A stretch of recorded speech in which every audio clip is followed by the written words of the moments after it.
Martini, CEO of Breast Cancer UK, and welcome to the Be Well podcast. I'm joined today by a very exciting guest who's an architect by trade and award-winning former editor-in-chief of British Elle Decoration, one of the UK's biggest interior design magazines.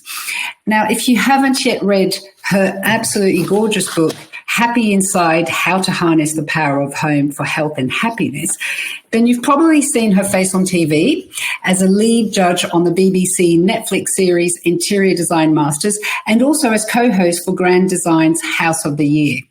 Now, really luckily for us at Breast Cancer UK, she's also recently joined us as an ambassador in support of our cause to help raise awareness about breast cancer prevention. So it's a huge privilege for me to welcome Michelle Ogundehin. Welcome, Michelle. I'm so pleased you can join us. Oh, no, I'm thrilled to be here and absolutely thrilled to be an ambassador for your incredible charity too. So thank you. Oh, look, it's brilliant. And really, that's my first question to you, really, for our listeners. And that's how and why you decided to become an ambassador for Breast Cancer UK. Most people will probably be familiar with your outstanding work because there's so much really that you've done, but your passion for well-being and prevention maybe isn't as well known. So what was it about our work at Breast Cancer UK that got you interested, Michelle? It was very specifically that you are a cancer entirely dedicated to prevention. And this was the thing that I felt was this sort of gong I've been trying to bang for forever in terms of well-being, that there's great, what's the word I'm after? Okay, now let's go back a step or two. If we talk specifically about cancer, it's scary. It's the thing that is mentioned all the time. It's a war on cancer, or it's like, anti-cancer day. It's this idea of something that could potentially be cooking inside you that you are unaware of. So all the talk is of we must find a cure, treatments, there's new technologies. It's all very aggressive, isn't it? Even in the language. And yet I was always listening to this and hearing this and thinking and looking at some of the charities that are raising the funds for this and thinking, I don't know, but I think it's a bit backwards. We need to understand why people are getting it in the first place. We need to stop subduing symptoms and actually look at cause. And I just couldn't find anywhere or anyone that was really talking about this. So when I came across Breast Cancer UK, there it was like kind of, we are the charity rather about prevention. And I was like, oh, here we go. Okay, these are the people that I need to talk to, because I think prevention is where you can be proactive. Prevention is where you can do loads. Prevention gives you optimism. I've seen people once they've had the diagnosis, what's going on with you mentally as well as physically, then you're kind of in this horrible toxic spiral. And yet, we know the stats that how many cases are preventable, and yet there just wasn't enough talk about that. And so I just felt like if there was anything that I could do to support that message and that mission, then I was totally here for that. Yeah, I hear you. And, we're so pleased because that's exactly what's missing, is that kind of platform for us to really prioritize the importance of prevention. As you say, we actually understand quite a lot about the causes, and we understand that there are things we can do, but we're not talking about it. And you're right, we're one of the few charities that talks about it across the spectrum of risk factors. And actually, that's where our connection lies. That's where, we have shared values. And going back to your book, which is gorgeously written, by the way, and also I need to let you know that I've had to prize it away from my husband because he's a total devotee to your way of thinking. Now, you make a really powerful point in your book where you say a happy home can be a foundation for the life you dare to dream. That's so beautiful. You draw parallels between the home we live in, but also the impact it has on our health. And you have a whole chapter where you talk about energy sappers, and I find that quite interesting in the home. So we would include in that, say, endocrine disrupting chemicals. So for our listeners, that's EDCs, and they can interfere with our hormones, and they've also been linked with numerous diseases such as breast cancer. But Michelle, what you say in your book is you talk about the toxins and chemicals that can be found everywhere from furnishings to air fresheners. And that's totally music to our ears because that is an area that we've been working on for many years now. But what I'm interested in knowing, Michelle, is for you, how did you come to explore the connection between our home and our health? Was it something you were kind of taught during your studies as an architect, or is this something that you've pursued independently in your own research? That's a really good question. And sadly, I was not taught it. At the time I was studying architecture, we weren't taught anything about green building environment or environmental concerns or ecological concerns, nothing at all. It was much more about exploring the nature of design and creativity and form and shape. But the materiality of what we were constructing was not part of my course. And I was thinking long and hard about where did this all start, and in my head, I'm thinking there was a sentence I read once that said that most people's homes are more polluted inside than they are outside, or even a busy street corner outside, and that always stayed with me because I was thinking, "Well, how can that be? There's so much talk about air pollution and that we must, traffic pollution, exhaust fumes, how could it be that inside our homes could be more polluted?" And so I started looking into that. And then I think there's data that suggests as well that we spend up to 90% of our time indoors. So suddenly you think, wow, we're making all this noise about the 10% of time we spend outdoors, and yet we're not talking about indoors. And then the next layer was that in the discussion about well-being, which was always something I was very interested in, there was a lot of talk about nutrition, which of course is essential, a lot of talk about exercise, again, a foundational pillar of good health, and a lot of talk about, being outside and stress reduction and all of those things. But and sleep as well, the importance of that became sort of more popular, I think, in the sort of last 5 years, with phrases like sleep hygiene and sheets and darkness, and the whale music and all stuff. But I kept thinking, no one is talking about the space where this all comes together. So, and then because I'm a bit of a research nerd, I was looking at the figures for chronic disease and mental health disorders and ADHD and is it no ADHD? Yeah, that's right. And allergies, and just going, these are all massively on the rise. Wow, something is going really wrong here, and we're missing something. And so, to my eye, it was like we are missing talking about our domestic environments, that space where we spend the majority of our time. And that's why I refer to it as like, this is your foundation. This is the platform from which everything springs. This is where you start and finish every day. If we are not looking at that, then we're really missing something, because you might be eating well and working out and feeling like you're getting your best sleep, but if you are coming home to a space which is toxic on any level, then you are undermining your well-being. And I just felt like no one is talking about this, and I felt that I need to. And I think we're catching up slowly with understanding some of the dialogue that I'm using. And certainly I feel like I touched upon it in Happy Inside. As you said, there is a whole chapter where I go, actually, you need to clean out all this stuff. But what I've done now is my next book is called Simple Inside, 4 Steps to a Home That Heals. And there I've really deep dove, I'm not sure if that's a real word, into what I've called like the 4 C's, the 4 stages of creating this happy, healthy, foundational home. And so the first one is cleanse. So it's like you need to clear out all this stuff. And I've done it room by room. I've done it in terms of you can start off gently, or there's a bigger thing, or there's a complete overhaul. But then equally, in some chapters, I've had to say, you know what? There is no baby steps to this. You need to get rid of all this stuff. So, for example, in the bathroom, it was that sort of introducing the idea that what you put on your body, what you inhale, what you ingest, all of these things have the capacity to undermine your well-being. So that's your endocrine disruptors. And to try and put the information, though, in a way that isn't scary, but is quite punchy. Because if you don't make the message firm enough, then I think people think, oh, it's not such a big deal. But at the same time, I don't want to say like, oh my God, that cocoa butter that you bought from Boots and rubbed on your thing is absolutely going to cause cancer. It's not. And even the individual items might not. But when you start adding them all up together, then I think you're starting to overload your body. Plus, life is stressful, life is hard, people aren't sleeping as well as they should, maybe nutrition falters. That's really what I'm trying to get at. I was going to say it makes a lot of sense when you talk about the fact that it's not individual things. And this is one of the things that we talk a lot about, is that it really is that accumulation of that kind of toxic burden that can happen in our bodies if we have continuous exposure to a range of things.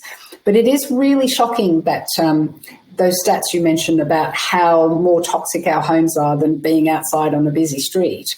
And when I talk to people, for example, in my travels, most people are just not aware about harmful chemicals in home, and they often feel completely, at a loss. And I know I felt that way too. It can be really daunting. And that's one of the challenges that we have that I think you address really nicely in your book. And you actually put it really perfectly in a blog that you kindly wrote for Breast Cancer UK on our website, where you talk about it's about empowering people to become proactive guardians of their health, not patients. And that's very much the principles of prevention. But can you maybe share with us some of the practical tips that you have, and also cost-effective tips to help people limit their exposure in their homes? Where is it that we find these things? It's often in unexpected places. And what can we do to reduce that burden in our home? But yeah, I mean, that's the thing, isn't it? It starts with awareness, but trying to put the message across in a way that people will accept it. Because also, and I know that you've faced this as well with some of the messaging that you try and put out as a charity, that for anyone that's already been diagnosed, there is no way at all that we want them to feel in any sense blamed, or that this was their fault, or that packet of fruit pastels they had last week, or the cup of coffee, or the whatever, that was it, that was the cause. It's like would that it were that simple. But it is very much something that we want to empower people. And I think having the knowledge is the first step.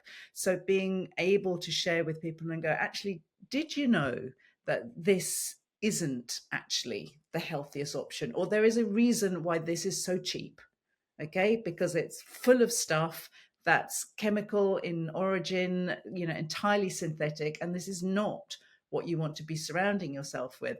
I mean, one of the things that I have to physically restrain myself in the supermarket that I often see is on the laundry aisle.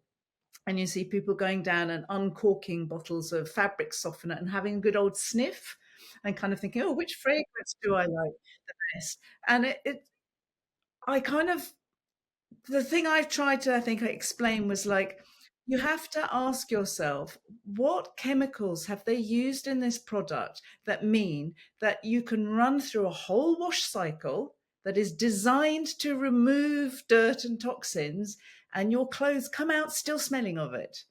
And when you kind of say it like that, people go, oh, I hadn't really thought about that. And it's like also that lovely, calendula or camomile or whatever they say the scent is, that's not real flowers. It's not real.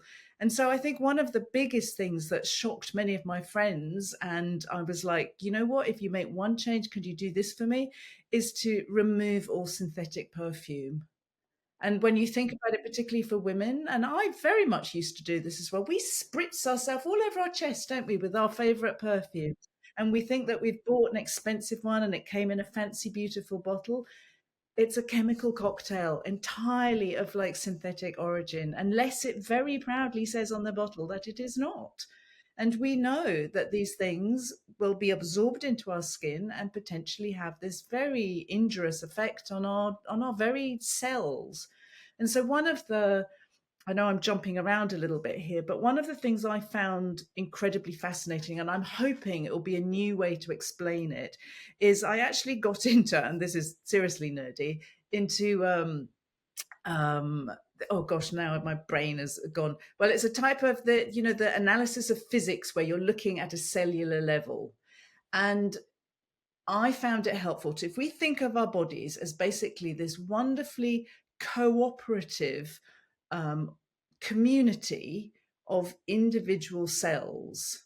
So that's the smallest building block of our body. And those cells on their own, they move towards sources of nutrients and they move away from toxins on this micro level.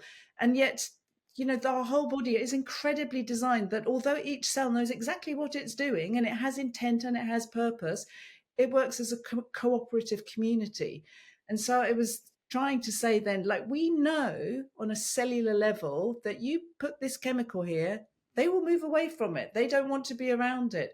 And so if we see our bodies like that, then it all starts to make much more sense, I think, from the aspect of these external pollutants, but also even, and this becomes something that people find more difficult to understand, is I personally don't even use Wi-Fi in my home. And that is because it's a form of electromagnetic radiation. It's terribly convenient, absolutely, but we know that that radiation has an effect on a cellular level. What we don't know is whether that effect is injurious for the long term, and we don't know that because we simply do not have enough data. It hasn't been around enough. It hasn't been measured enough. Measured enough. How do you now set up a proper control? You can't exactly say, right, I'm going to have this family born into an environment without it. I mean, that horse is kind of bolted, but we do have all the short data that shows exactly what it does to a cell. So my argument is, you know what, let's take the precautionary principle. In my home, where I have agency and a level of control, I will use a cable connection. I don't actually need Wi-Fi. I don't need my fridge to talk to me. I don't need an app to switch on my bath or my lights. And when I sleep then, which is when our bodies naturally try and repair everything that's may have gone a little bit awry during the day, I am giving it its best possible chance to do that. And I think personally that's a very small thing to do. It is more secure to have a cable connection as well. And I think we have to ask ourselves that, could we build this into a kind of ritual of readiness to shut down? We need to teach our children to be offline, to be constantly connected, to have all our things talking to each other. I don't need my steps data downloading every second of the day. I don't, it's maybe not advantageous that I could move my laptop and take it upstairs and work in my bed. It's like, actually, let's leave it in the room that it should be in. So there's little things like that. So we've cleared out our bathroom closets. We've looked at our laundry liquids and just choose the unperfumed ones. We would consider maybe, losing the Wi-Fi or at least switching it off at night. A water filter as well. Can I ask, I did a talk the other day actually, and I was talking about this very topic about the home and how often it's a place where we get exposure. But I had people say to me, but what about bad smells? Like, how do we get rid of bad smells in the house?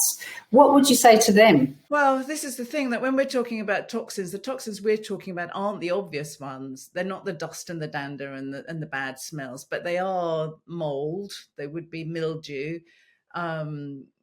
Bad smells, I suppose, what they want to buy a product to spritz. They want to spray a nice smell, don't they? Yeah. It is tricky, but it is hard, because really what I want to say is always, let's go back a step. It's like, number one, what is the bad smell that you're trying to get rid of? Could you just open a window, or could we not use the thing that's causing the bad smells? Or maybe it's, I don't know, damp dogs, stinky food, whatever.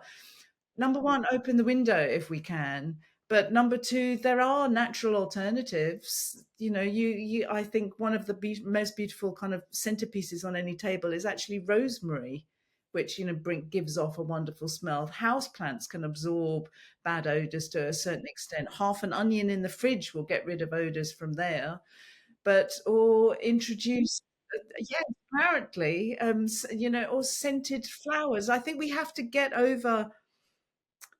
Well, no, get over maybe sounds a bit harsh. There is a kind of cult of convenience, isn't there? Something happens, I want a product I can grab that's shouty, messages on it that says, I'm going to blitz your lime scale, I'm going to get rid of the mold, I'm going to get rid of the smells. And yet, my research has shown me that there are natural products that do the job just as well. Maybe take a tiny bit more elbow grease because maybe I have to mix them myself, but with no known pollutant effect whatsoever, no need for PPE. And I think we just have to try and help people to understand that these things, and so I'm talking here about, say, white vinegar or bicarbonate of soda to unblock your sink, or just a liquid soap to use for your laundry. Um, that not only do these products do the job just as well, if not better, with no injurious effect, but at the same time saying all of this brightly colored, lovely, scented, pretty pattern stuff, it's marketing. Okay, they are making these products for pennies and selling them to you for pounds. It is marketing. You are just buying in to a great big hoax. And it's a hoax, really, that, yes, it does the job, absolutely, but it's one that I need to, say, you know what, you see that list of ingredients that's as long as my arm and full of words that I can't spell? That's not good. It's not good. And I guess again it comes back to awareness and that air freshener that they say, oh, it's vanilla. It's like there's no vanilla pod has been anywhere near that. But then some of the things, when I've say put something out on Instagram about cleaning products, what I love is then the interaction, because what I love are the people that come back and go, oh wow, I hadn't thought about that. And you know what? I do cough every time I use this product. And to them, I can reply and go, that is your body telling you that it's irritated. Okay, you need to not use that product. But then there are advances, because I know there was, and I won't mention names, but a well known company that was kind of trading on being eco and clean and a bit modern. And yet you'd look at the products and they were, lovely colors, bright orange, green. And in America, someone took a class action lawsuit against them to say, your products aren't green. They're not ecologically verifiable. They're full of this, that, and the other known allergens. And they won. They won, and they had to change their products because it's greenwashing. Yeah, and it's very interesting how that greenwashing can happen. It can happen here as well because we don't have, unfortunately, enough restrictions on these products. And, fortunately, there are things we can do. We've talked about lots of things we can do in the home. People can read your book. They can go to our website to find out information as well. But at the end of the day, we can't rely entirely on individuals to reduce their exposure, because we can't control what's in products and we can't control what's in our environment. So what are your thoughts on what's needed really in terms of making our products safer? Because at the moment, a lot of these products contain these chemicals legally, and the only way really to influence them is to do things like class actions or to, campaign for specific products. But what are your thoughts on really what's needed? And it's something that we're very interested in working on as well, is banning, say, EDCs from everyday products. But what are your thoughts on this? Yeah, I mean, again, it's hugely frustrating. I mean, number one, you would think that any product that you can freely purchase from a supermarket would have been tested extensively for its safety for human beings. And this is not the case. And then you add to this the fact that we know that there is a range of chemicals that are damaging to human health, and yet they are legally allowed to be used. We also know that the big chemical companies are making a lot of money. They're there to make profit. So they are churning out these products and going, well, we're not doing anything wrong. These are all cleared. And yet we only have to look to Hollywood movies to know that they know. I mean, Erin Brockovich is a film based on fact. Dark Waters is a film based on fact. These companies know that these products have a damaging effect over the long term, and yet they still use them. So what I've learned is that it's only legal change that can even then only encourage industrial change, but enforcement is then the issue. So that's a long and rocky road, which we should definitely pursue. We are better protected within Britain and within the EU. There are far more stringent rules and regulations here than there are, say, in America. But equally, we know, I think there's something like 800 new chemicals are introduced to the world, every animal, something horrendous like that, and the fraction of those have gone through extensive testing and verification. So it is a slightly kind of David and Goliath thing. So from my side, on the for the most part, I just think, well, action involves just not buying them. Consumer action can be kind of, you simply don't purchase these things. If you do not put your money there, then they won't make any money. And over time, maybe, possibly, hopefully, maybe I'm too optimistic, change will come, because they'll think, okay, let's invest in the greener, cleaner, less perfumed ones. But at the same time, that needs to go with awareness. But I think even at a governmental level, I sometimes wonder, like, do they even know? Do they know about the influence of these products? And in the past, when I've needed to do something to campaign, sadly, it's been like, you need to follow the money.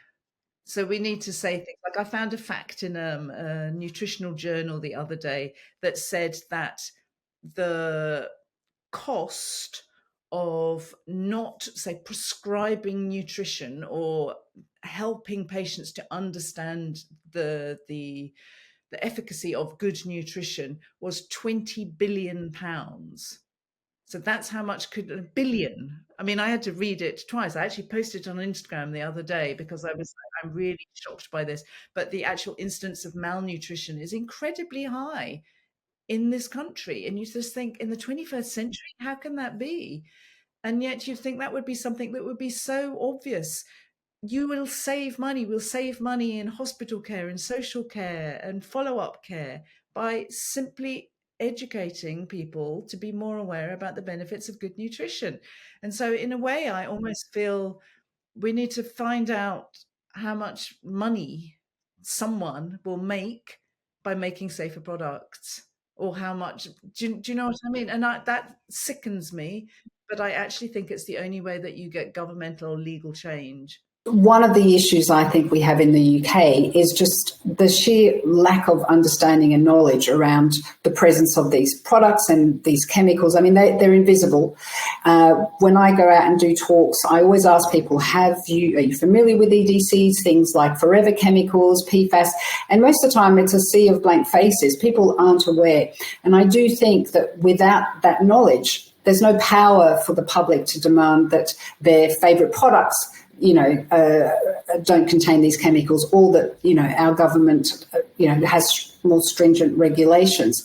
So I think that's one of the issues here that we face, Breast Cancer UK, is that we're very keen to broaden awareness, and the work you're doing is fabulous as well, using your platform. And it's about mobilising the public to understand and see this as just not acceptable. I think that there's also, and this is where I know I need to sort of be careful with my wording, there is also the issue of responsibility, because I feel that as a society, we've slightly are falling into this idea that, well, our healthcare providers are there to patch us up. I truck along with my life, and if something goes wrong, there'll be a cure. One day there'll be a pill I can take and it'll stop me getting cancer. And while I think, wow, that would be amazing, it's like, no, no, no, no. But we still need to go back some steps. And I need to stop you getting ill in the first place. Heart disease, the biggest killer, diabetes, type 2 diabetes is entirely preventable. And we know 30% of breast cancer cases are preventable. There's many other cancers that the numbers are even higher. And it's like, that's where we've got to focus. But I want people to feel, literally, it is about being empowered, but it's also, that's why I talk about this idea of, on the cellular level, is that, I think there's a misunderstanding that people say, well, it's in your genes, isn't it? It's just bad luck. There's nothing I can do about it. And it's like, no, no, it's not. It's not. There are very few diseases actually that are entirely ascribable to a genetic malformation. Very, very few. And sadly, if you have those, hopefully you know about it early enough. And even then, it's not like predestined that you will succumb to that disease. There is still a lot you can do to help yourself. But for the majority of diseases, it's got to be more than one thing. There's got to be something going wrong.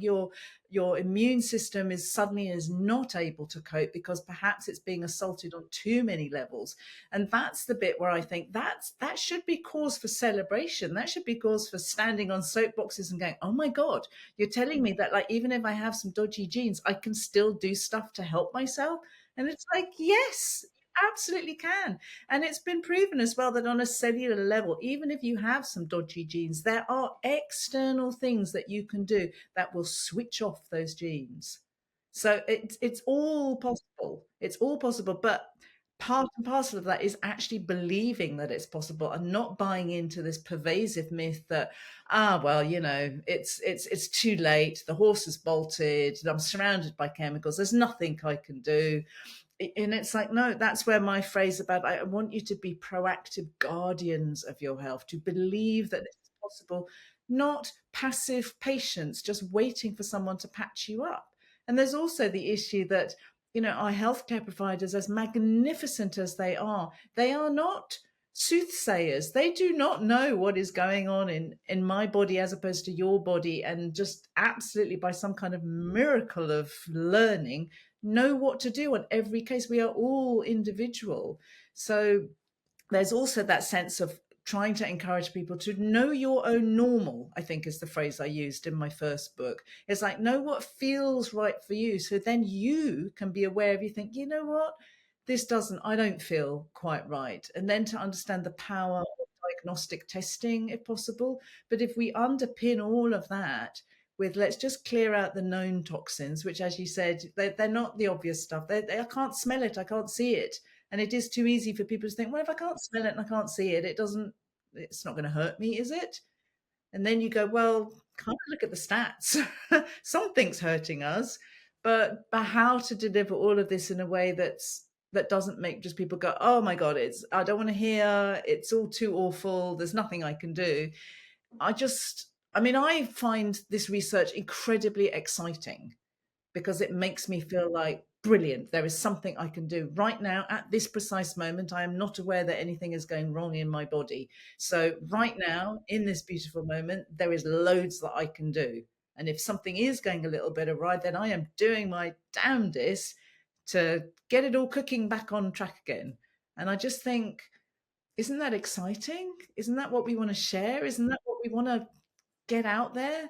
And there are things that we can do. So yeah, and I'm so thrilled you put it that way, because we see it in the same way. It's about having control, being empowered, and not seeing it as a huge obstacle course, but gradual changes, gradual things that we can introduce into our lives, which create a better sense of well-being, but also control over our health.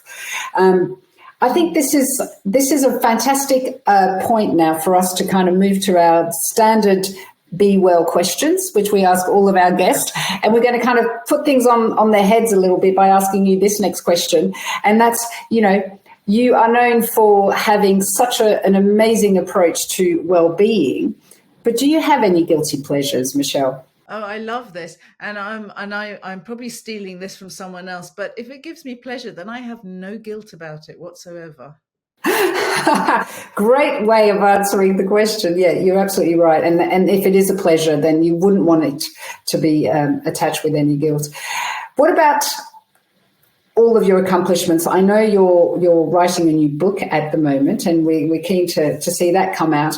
But what is the next thing that you want to accomplish on your bucket list?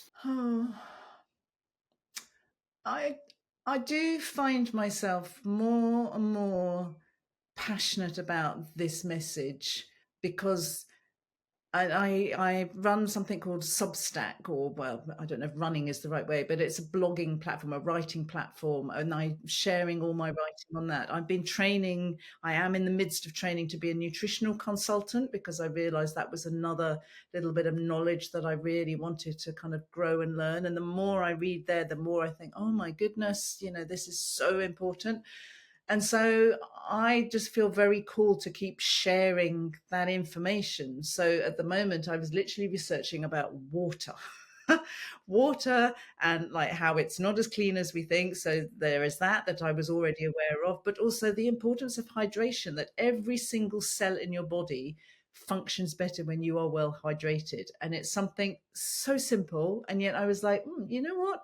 I don't think we know enough about this. This is such an easy thing to do, and yet we're not talking about it. I think I wrote a post recently about sugar as well, and it was like, actually, let's just get to grips with this, because there's nothing good about sugar, and yet it's not the devil per se, but like, here's some facts. And so again, it goes down to that fact that I love to do the research, but I love to do the research in a way that, particularly in nutrition, you can find someone advocating over here to over there. You can find in every position in between, but I want to get through to, like, but what is the fact? What is the known thing that this does and that we're aware of, that we concur on?